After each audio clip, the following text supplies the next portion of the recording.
Hello friends, चला तर मग आपण आता बाळाला वरचे दूध पाजताना कोणती काळजी घ्यायची याबद्दल माहिती जाणून घेऊया.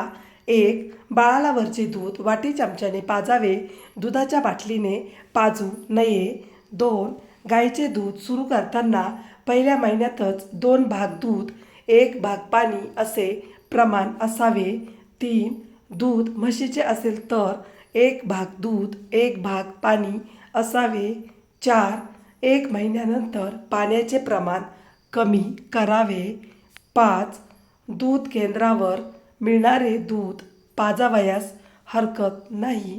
पाजण्यापूर्वी कोणतेही दूध चांगले उकळून घेतले पाहिजे. 6.